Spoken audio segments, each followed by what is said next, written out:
Hello' আমি second চেপ্টাৰটো discuss কৰি আছিলোঁ আৰু আজিৰ আমাৰ ডিছকাছনৰ টপিকটো হৈছে গ্ৰীণ ৰিভলিউশ্যন ইন ইণ্ডিয়া ভাৰতবৰ্ষৰ সেউজ বিপ্লৱৰ বিষয়ে আজি আমি আলোচনা কৰিম আমি অলৰেডি ডিছকাছ কৰি আহিছোঁ বা তোমালোকে চবেই জানাই যে স্বাধীনতাৰ সময়ছোৱাত ভাৰতবৰ্ষৰ কৃষিখণ্ডৰ অৱস্থাটো একেবাৰে শোচনীয় আছিল কৃষিখণ্ডত মধ্যস্বত্ব প্ৰথাৰ প্ৰচলন আছিল ক্ষুদ্ৰ কৃষকসকল যিসকল কৃষক প্ৰকৃত কৃষকসকল ভূমিহীন আছিল কৃষিৰ উৎপাদনশীলতা যথেষ্ট কম আছিল সেইবিলাক আছিল ভাৰতবৰ্ষৰ সেইবাবে আমি ক'ব পাৰোঁ যে স্বাধীনতাৰ সময়ত ভাৰতবৰ্ষৰ কৃষিখণ্ডৰ অৱস্থা যথেষ্ট শোচনীয় বা দুখ লগা আছিল কিন্তু আমি এইটো চেপ্টাৰৰ আৰম্ভণিতে পঢ়ি আহিছোঁ যে এখন ইকনমি ডেভেলপড হ'বলৈ হ'লে প্ৰথমতে এগ্ৰিকালচাৰ ছেক্টৰ ডেভেলপড হ'ব লাগিব এগ্ৰিকালচাৰ ছেক্টৰে কেনেকৈ ইকনমি এখনক আগবঢ়াই লৈ যাব পাৰে সেই বিষয়ে আমি অলৰেডি ডিছকাছ কৰিছোঁ therefore agriculture development is a condition agriculture development is a condition that is required for overall economic development okay অৰ্থনীতিখনৰ উন্নয়ন হ'বলৈ হ'লে দেশৰ কৃষিখণ্ডৰ উন্নয়ন হ'বই লাগিব গতিকে স্বাধীনতাৰ পাছৰ পৰাই ভাৰত চৰকাৰে কৃষিখণ্ডৰ উন্নয়নৰ কাৰণে সময়ে সময়ে বিভিন্ন ব্যৱস্থা হাতত লৈ আহিছে বিভিন্ন আঁচনি গ্ৰহণ কৰিছে বিভিন্ন আইন প্ৰণয়ন কৰিছে আৰু সেইসমূহৰে এটা আঁচনিসমূহৰ এটা উপাদান আমি সেউজ বিপ্লৱ বুলি ক'ব পাৰোঁ ঠিক আছে আমিতো ল্যান্ড ৰিফৰ্মছৰ বিষয়ে অলৰেডি ডিছকাছ কৰিছোঁৱেই ভূমি সংস্কাৰ ব্যৱস্থাও আছিল ভাৰতবৰ্ষৰ কৃষিখণ্ডৰ উন্নয়নৰ বাবে ভাৰত চৰকাৰে গ্ৰহণ কৰা অন্যতম এটা প্ৰধান ব্যৱস্থা ঠিক আছে আৰু ভাৰতবৰ্ষৰ কৃষিখণ্ডৰ উৎপাদনশীলতা বৃদ্ধি কৰিবৰ কাৰণে ভাৰত চৰকাৰে গ্ৰহণ কৰা অন্যতম প্ৰচেষ্টা হৈছে গ্ৰীণ ৰিভলিউশ্যন বা সেউজ বিপ্লৱ ঠিক আছে ভাৰত চৰকাৰে সময়ে সময়ে কৃষিখণ্ডৰ উন্নয়নৰ বাবে গ্ৰহণ কৰা আঁচনিসমূহক আমি তিনিটা ভাগত ভাগ কৰিব পাৰোঁ the strategy adopted by Indian government for the development of Indian agriculture may be classified into 3 phases তিনিটা ভাগত আমি ভাগ কৰিব পাৰোঁ ভাৰত চৰকাৰে গ্ৰহণ কৰা আঁচনিসমূহক প্ৰথমটোক আমি জেনেৰেল ফেজ সাধাৰণ সময় এইখিনি 1947 স্বাধীনতাৰ ঠিক পাছৰ পৰাই 1961লৈকে ভাৰত চৰকাৰে যিসমূহ আঁচনি গ্ৰহণ কৰিছিল কৃষিখণ্ডৰ উন্নয়নৰ বাবে সেয়া এটা ভাগত ভাগ কৰিছোঁ আৰু বিশেষকৈ এই জেনেৰেল ফেজটোত ল্যান্ড ৰিফৰ্মছ মেজাৰ্ছবিলাক লোৱা হৈছিল which included abolition of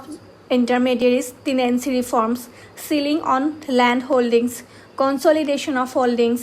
already আমি ডিসকাস কৰিছিলোৱে এইবিলাক ল্যান্ড ৰিফৰ্মছ মেজাৰ্ছ আছে ভূমি সংস্কাৰ ব্যৱস্থা আছে সেই ভূমি সংস্কাৰ ব্যৱস্থাটো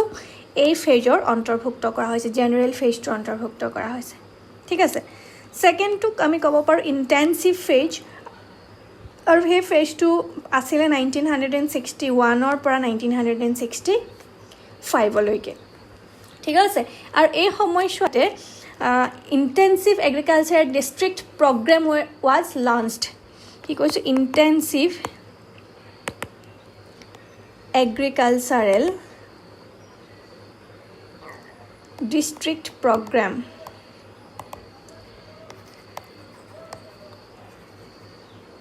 চমুকৈ আমি এইটোক IADP বুলি ক'ব পাৰোঁ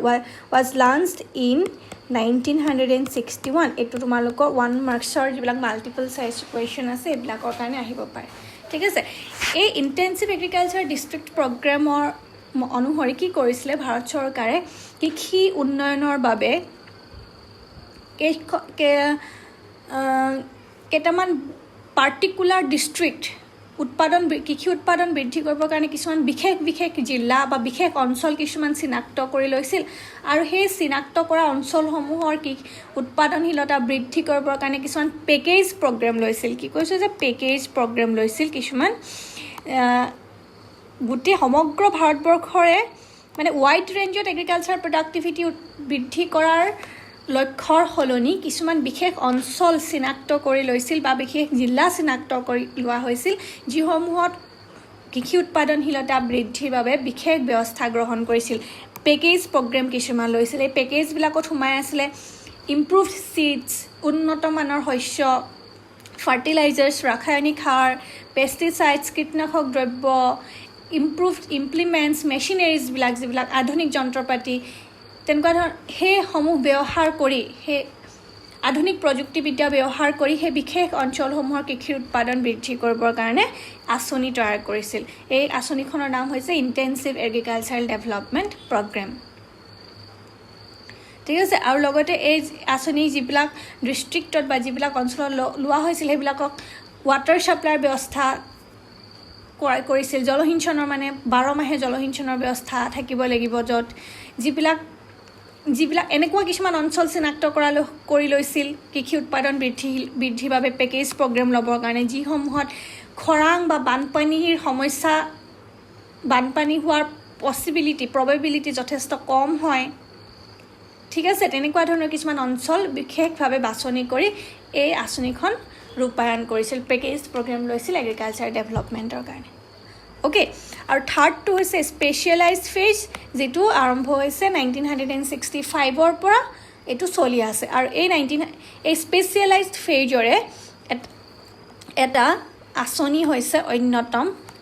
গ্ৰীণ ৰিভলিউশ্যন সেউজ বিপ্লৱ ঠিক আছে আৰু সেই সেউজ বিপ্লৱৰ এই ষ্ট্ৰেটেজিটোক আমি নিউ এগ্ৰিকালচাৰেল ষ্ট্ৰেটেজি বুলি ক'ব পাৰি This phase is also known as New Agricultural Strategy, but Green Revolution is also can be termed as New Agricultural Strategy. Eta ji beshi hol. Okay. ভাৰতবৰ্ষত গ্ৰীণ ৰিভলিউশ্যনৰ পিতৃ পুৰুষ বুলি কোৱা হয় MS স্বামীনাথনক ঠিক আছে ভাৰতবৰ্ষৰ গ্ৰীণ ৰিভলিউশ্যনৰ পিতৃ পুৰুষ বুলি কোৱা হয় MS স্বামীনাথন তেখেতে গ্ৰীণ ৰিভলিউশ্যনৰ ষ্ট্ৰেটেজিটো মানে আৰম্ভ কৰিছিল বুলি আমি ক'ব পাৰোঁ আৰু ভাৰতবৰ্ষত গ্ৰীণ ৰিভলিউশ্যনৰ অন্যতম প্ৰধান উপাদানসমূহ হৈছে what are the factors responsible for green revolution সেউজ বিপ্লৱৰ প্ৰধান উপাদানসমূহ আমি এতিয়া আলোচনা কৰিবলৈ লৈছো factors responsible for green revolution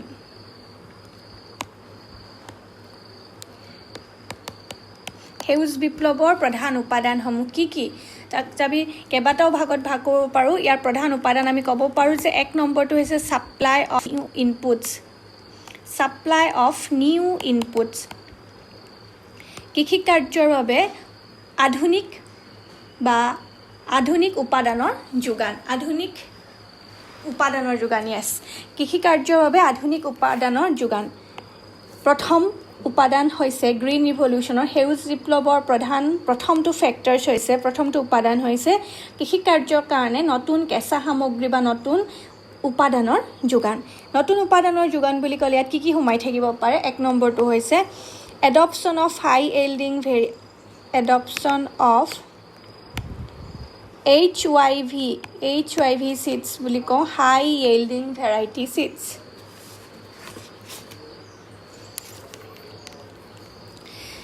যিবিলাক উন্নত মানদণ্ডৰ বীজৰ ব্যৱহাৰ adoption of high yielding variety seeds উন্নত মানদণ্ডৰ বীজৰ ব্যৱহাৰ ভাৰতবৰ্ষৰ কৃষি খণ্ডত 1966ত প্ৰথমবাৰ যেতিয়া 1966ৰ পৰা সেই HYV ভেৰাইটি সিডছ উচ্চ মানদণ্ড উচ্চ ক্ষমতা সম্পন্ন বীজৰ ব্যৱহাৰ চলি আহিছিল আৰু তেতিয়া দেখা গৈছিল যে উচ্চ ক্ষমতা সম্পন্ন উচ্চ উৎপাদনক্ষম বীজৰ ব্যৱহাৰে কৃষি খণ্ডৰ উৎপাদন প্ৰায় 3 গুণ অধিক বৃদ্ধি কৰে দেখা গৈছিল যে সেই HYV সিডছ ব্যৱহাৰ কৰাৰ ফলস্বৰূপে ভাৰতবৰ্ষৰ ধানৰ উৎপাদনৰ লগতে ঘেঁহু উৎপাদন বাজৰাৰ উৎপাদন জোৱাৰ এইবিলাকৰ উৎপাদন লাহে লাহে বৃদ্ধি হৈ গৈ আহিছিল আৰু HYV সিডছৰ ব্যৱহাৰে পৰম্পৰাগত কৃষি বীজৰ তুলনাত 3 গুণ অধিক দ্ৰব্য সামগ্ৰী কৃষিৰ উৎপাদন বৃদ্ধি কৰে ঠিক আছে সেকেন্ডটো হৈছে কি ইনপুটছ ইউজ কৰিছে সেকেন্ড ইনপুটছটো হৈছে সাপ্লাই অফ কেমিক্যাল ফাৰ্টিলাইজাৰ্ছ ৰাসায়নিক সাৰৰ ব্যৱহাৰ Besides HIV seeds, chemical fertilizer is the other input which is responsible for the green revolution in India. Okay, আৰু যেটো টেকনলজি ইউজ কৰিছিল একচুয়ালি গ্ৰীণ ৰিভলিউশনৰ কাৰণে যেটো টেকনলজি ইউজ কৰিছিল হে latest agriculture technology is also called as seed cum fertilizer technology. Seed cum fertilizer technology. Actually, a high yielding variety seeds bilak HIV seeds bilak সাধাৰণতে কি আছিল বহুত ডিজিজ প্ৰন আছিল আৰু হেবিলাকৰ কাৰণে হেবিলাকৰ উৎপাদন বৃদ্ধি কৰিবৰ কাৰণে ৰাসায়নিক সাৰৰ ব্যৱহাৰ যথেষ্ট গুৰুত্বপূৰ্ণ আছিল আৰু ৰাসায়নিক সাৰৰ ব্যৱহাৰৰ লগতে কেমিক্যাল পেষ্টিসাইডছ যিবিলাক কীটনাশক দ্ৰব্যৰ ব্যৱহাৰ হৈছে ইয়াৰ অন্য এটা উপাদান supply of পেষ্টিসাইডছ কীটনাশক দ্ৰব্যৰ ব্যৱহাৰ ঠিক আছে প্ৰথম অৱস্থাত এটুকু মই সেকেন্ডটো মই আকৌ কৈছো সাপ্লাই অফ কেমিক্যাল ফাৰ্টিলাইজাৰ্ছ টু আছিল অন্যতম এটা প্ৰধান উপাদান ভাৰতবৰ্ষৰ হেউজ বিপ্লৱৰ আৰু এই টেকনলজিটো কি বুলি কৈছে সিড কাম ফাৰ্টিলাইজাৰ টেকনলজি বুলি কোৱা হয় কিন্তু প্ৰথম অৱস্থাত as we have started earlier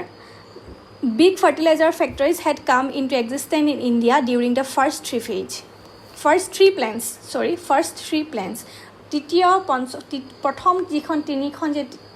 পঞ্চবাৰ্ষিক পৰিকল্পনা আছিল সেই প্ৰথম তিনিখন পৰিকল্পনাৰ সময়ত ভাৰতবৰ্ষত বৃহৎ সাৰ কাৰখানাসমূহ স্থাপন কৰা হৈছিল আৰু লগতে ইম্পোৰ্ট ফাৰ্টিলাইজাৰ্ছ ভাৰতবৰ্ষই ফাৰ্টিলাইজাৰ্ছ বিলাক ৰাসায়নিক সাৰ বিলাক বাহিৰৰ পৰা আমদানিও কৰিছিল আৰু যাৰ জৰিয়তে কৃষি উৎপাদন বৃদ্ধি কৰিবৰ কাৰণে বৃদ্ধি কৰাৰ ব্যৱস্থা কৰা হৈছিল ঠিক আছে তাৰ পিছত কি কৰিলো সাপ্লাই অফ পেষ্টিসাইডছ এটো তোমাকে প্লান্ট প্ৰটেকচন আৰু পেষ্ট কন্ট্ৰোল বুলি ক'ব পাৰো যিবিলাক মই কৈছো যে যিবিলাক HIV সিডছ আছিল হাই yielding ভ্যাৰাইটি সিডছ আছিল হেবিলাক বহুত ডিজিজ প্ৰন আছিল গতিকে তাৰ উপৰিও কি হৈছিল বহুত বেছি পৰিমাণে ফাৰ্টিলাইজাৰ্ছ ইউজ কৰাৰ কাৰণে the use of fertilizers for their production also increases the susceptibility of these crops to disease ৰাসায়নিক সাৰৰ ব্যৱহাৰেও সেই বীজসমূহৰ যেটো মানে বেমাৰ হোৱাৰ বা পোকে ধৰাৰ যেটো মানে তাৰ প্ৰবেবিলিটি আছিল সম্ভাৱনা আছিল সেই সম্ভাৱনীয়তাটো বৃদ্ধি কৰিছিল গতিকে হে কীটনাশক পোক পতংগ মানে কীটসমূহৰ বা পোক পতংগসমূহৰ পৰা ৰক্ষা কৰিবৰ কাৰণে কি ব্যৱহাৰ কৰা হৈছিল কীটনাশক ঔষধ বা পেষ্টিসাইডছ ব্যৱহাৰ কৰা হৈছিল ঠিক আছে এটো হৈছে গ্ৰীণ ইভলিউশনৰ অন্য এটা প্ৰধান উপাদান 4 নম্বৰটো হৈছে expansion of irrigation facilities expansion of irrigation facilities জলসিঞ্চনৰ ব্যৱস্থাৰ প্ৰসাৰ সাধন কৰা হৈছিল the contribution of irrigation facilities in bringing about the green revolution cannot be ignored the high yielding variety seeds require more fertilizers and the use of fertilizers necessitates a regular supply of water okay and dependence on rain for water is not much productive and therefore there is expansion of irrigation facilities যেটো high yielding variety seeds বিলাক ব্যৱহাৰ কৰিছিল হে high yielding variety seeds সমূহক এটা যথেষ্ট পৰিমাণৰ পানীৰ প্ৰয়োজন হৈছিল ফাৰ্টিলাইজাৰ্ছ ব্যৱহাৰ কৰাৰ কাৰণে যথেষ্ট পৰিমাণৰ পানীৰ প্ৰয়োজন হৈছিল আৰু পানীৰ বাবে বৰষুণৰ ওপৰত নিৰ্ভৰশীল হোৱাটো যথোপযুক্ত নাছিল গতিকে কৃষি উৎপাদন বৃদ্ধিৰ বাবে দেখা গৈছিল যে জলসিঞ্চন ব্যৱস্থাৰ প্ৰসাৰ ঘটিছিল আৰু জলসিঞ্চন ব্যৱস্থাৰ প্ৰসাৰে ভাৰতবৰ্ষৰ হেউজ বিপ্লৱক উদগনি যোগাইছিল ঠিক আছে 5 নম্বৰ উপাদানটো হৈছে ইউজ অফ মেচিনাৰী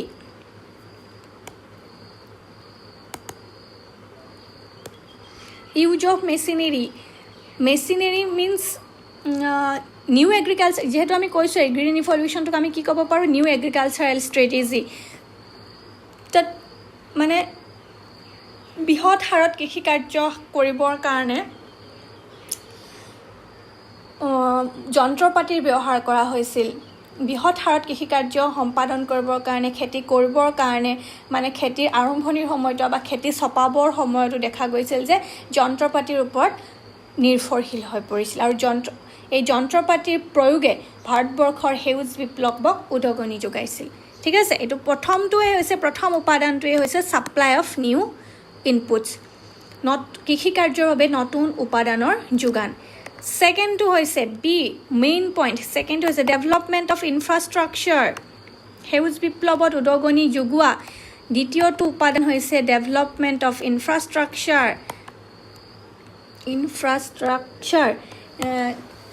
আন্তঃগাঁথনিৰ উন্নয়ন, কৃষি আন্তঃগাঁথনিৰ উন্নয়ন বুলি ক'ব পাৰোঁ। Infrastructure means transportation and communication facilities থাকিব লাগিব, ডেভেলপড হৈছিলে। এটা ৰেগুলেটেড মাৰ্কেট, কৃষি উৎপাদনসমূহ ক'ত বিক্ৰী হ'ব, নিয়ন্ত্ৰিত বজাৰ ব্যৱস্থা বুলি ক'ব পাৰোঁ, ৰেগুলেটেড মাৰ্কেট। কৃষি আন্তঃগাঁথনি বুলি ক'লে আমি কেইবাটাও কথা বুজি পাওঁ। প্ৰথমটো হৈছে ট্ৰান্সপৰ্ট এণ্ড কমিউনিকেশ্যন, যাতায়াত যোগাযোগৰ সুব্যৱস্থা থাকিব লাগিব কৃষি উৎপাদন বৃদ্ধি কৰিবৰ কাৰণে। কাৰণ মই উৎপাদন হোৱা দ্ৰব্য সামগ্ৰীসমূহ বজাৰলৈ অনা নিয়া কৰিবৰ কাৰণে মোক এটা ভাল যাতায়াত যোগাযোগৰ ব্যৱস্থা থাকিব লাগিব। ছেকেণ্ডলি ৰেগুলেটেড মাৰ্কেট, নিয়ন্ত্ৰিত বজাৰ ব্যৱস্থা থাকিব লাগিব, যাতে কৃষকসকল শোষিত নহয়, কৃষকসকলে উৎপাদন হোৱা দ্ৰব্য সামগ্ৰীসমূহৰ এটা সঠিক দাম পায়, তাৰ কাৰণে নিয়ন্ত্ৰিত বজাৰ ব্যৱস্থাৰ উন্নয়ন হ'ব লাগিব। ঠিক আছে, তাৰপিছত storage and warehousing, storage facilities থাকিব লাগিব, শীতল ভাণ্ডাৰৰ ব্যৱস্থা, অৰ্থাৎ কৃষিজাত সামগ্ৰীসমূহ পেৰিচেবল হয়, হঠাতে নষ্ট হৈ যায়। গতিকে এটা উচিত দামত বজাৰত বিক্ৰী কৰিবলৈ হ'লে এটা শীতলীকৰণ ভাণ্ডাৰৰ প্ৰয়োজন হয়। ঠিক আছে, 4 নম্বৰ ইনফ্ৰাষ্ট্ৰাকচাৰটো হ'ব এগ্ৰিকালচাৰেল ট্ৰেইনিং, কৃষি শুদ্ধ ৰূপত কৃষি কাৰ্য সম্পাদন কৰিবৰ কাৰণে কৃষিভিত্তিক প্ৰশিক্ষণৰ প্ৰয়োজন হয়, কৃষিভিত্তিক শিক্ষাৰ প্ৰয়োজন হয়, আৰু কৃষিভিত্তিক শিক্ষাৰ প্ৰদানে কৃষি উৎপাদনশীলতা বৃদ্ধি কৰে। গতিকে এইটো এটা হয় এগ্ৰিকালচাৰেল ইনফ্ৰাষ্ট্ৰাকচাৰ। 5 নম্বৰটো হ'ব পাৱাৰ ছাপ্লাই কি কাৰণে লাগে? ইৰিগেশ্যন ফেচিলিটিছ কাৰণে পাৱাৰ ছাপ্লাইটো বহুত বেছি দৰকাৰী, আৰু ভাৰত চৰকাৰে এইবিলাক ফেচিলিটিছ প্ৰভাইড কৰাৰ ফলস্বৰূপে ভাৰতবৰ্ষৰ সেউজ বিপ্লৱৰ আৰম্ভণি হৈছিল বুলি আমি ক'ব পাৰোঁ। This facilities provide the farmers with sufficient incentive and also' an opportunity to adopt modern art of cultivation. যেতিয়া বেচিক বা বুনিয়াদী ইনফ্ৰাষ্ট্ৰাকচাৰবিলাকৰ উন্নয়ন হৈছিল, আৰু এই ফেচিলিটিছবিলাকে কৃষকসকলক উদগনি যোগাইছিলে যাতে নতুন কৃষি পদ্ধতি তেওঁলোকে এডপ্ট কৰিব পাৰে, আৰু নতুন কৃষি পদ্ধতি এডপশ্যনৰ জৰিয়তে, অৰ্থাৎ নিউ এগ্ৰিকালচাৰেল ষ্ট্ৰেটেজিৰ জৰিয়তে ভাৰতবৰ্ষৰ কৃষি উৎপাদন বৃদ্ধি হৈছিল, যাক আমি গ্ৰীণ ৰিভলিউশ্যন বুলি ক'ব পাৰোঁ। ঠিক আছে, তাৰপিছত থাৰ্ড পইণ্টটো হৈছে multiple cropping program. Multiple cropping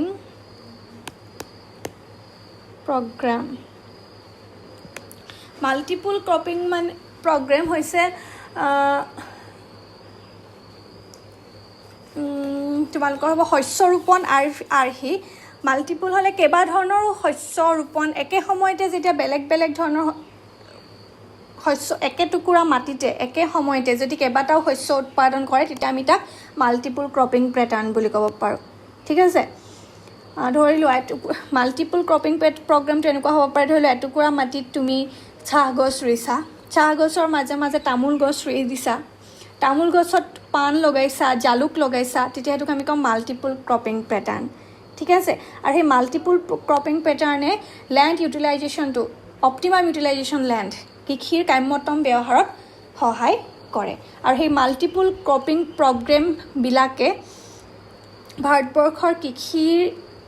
খণ্ডত এটা নতুন যুগৰ সূচনা কৰিছিল আৰু গ্ৰীণ ৰিভলিউশ্যনত সহায় কৰিছিল বুলি আমি ক'ব পাৰোঁ ঠিক আছে আৰু একেবাৰে 4 নম্বৰটো হৈছে প্ৰভিজন অফ এগ্ৰিকালচাৰেল ক্ৰেডিট কৃষি ঋণৰ ব্যৱস্থা যেতিয়া এজন কৃষকে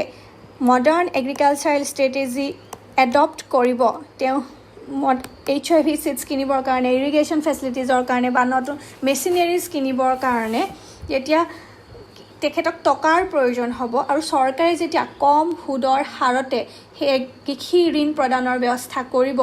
তেতিয়া সেই কৃষকজনে কৃষি কাৰ্যৰ প্ৰতি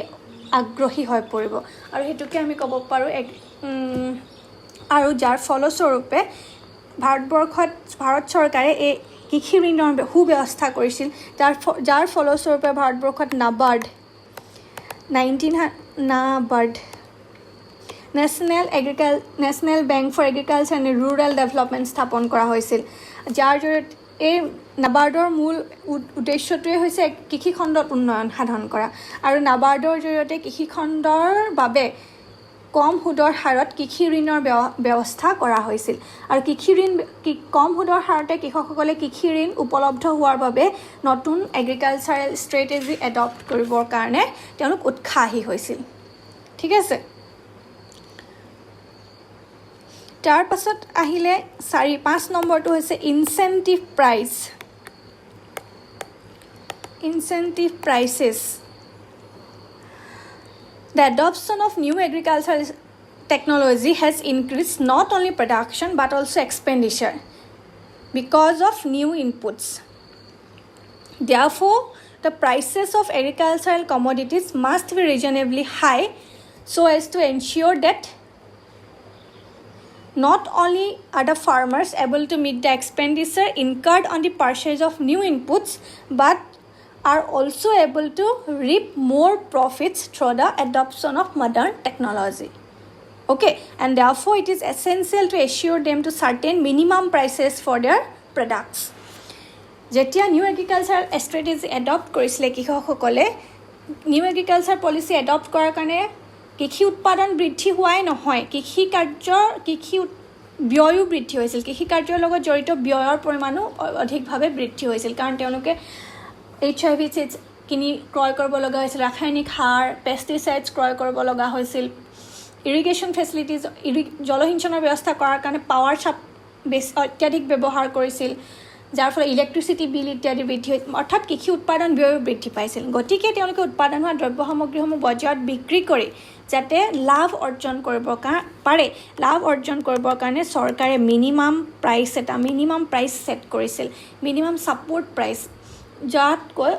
সেই গভৰ্ণমেণ্টে ডিটাৰমাইন কৰি দিয়া দামতকৈও যাতে দামটো বজাৰত হ্ৰাস পাই নাহে আৰু এই মিনিমাম ছাপোৰ্ট প্ৰাইচবিলাকে কৃষকসকলক উৎসাহিত কৰিছিল অধিক উৎপাদন কৰিবৰ কাৰণে ঠিক আছে এইকেইটাই হৈছে ভাৰতবৰ্ষত সেউজ বিপ্লৱৰ উদগনি জনোৱা উপাদানসমূহ ঠিক আছে আমি মেইন পইণ্ট 5টা পঢ়িলোঁ আৰু প্ৰথমটো পইণ্টৰ লগত কেইবাটাও সাব পইণ্ট পঢ়িলোঁ ঠিক আছে নেক্সট আমি গ্ৰীণ ৰিভলিউশ্যনৰ বেনিফিটছ বা গ্ৰীণ ৰিভলিউশ্যনৰ প্ৰব্লেমছ কি আছিলে সেইবিলাক আমি ডিছকাছ কৰিম আজিলৈ ইমানেই থেংক ইউ তোমালোকৰ পৰীক্ষা 31 আগষ্টৰ আগতেই হ'ব গতিকে পঢ়ি থাকিবা হাতত এমাহো নাই থেংক ইউ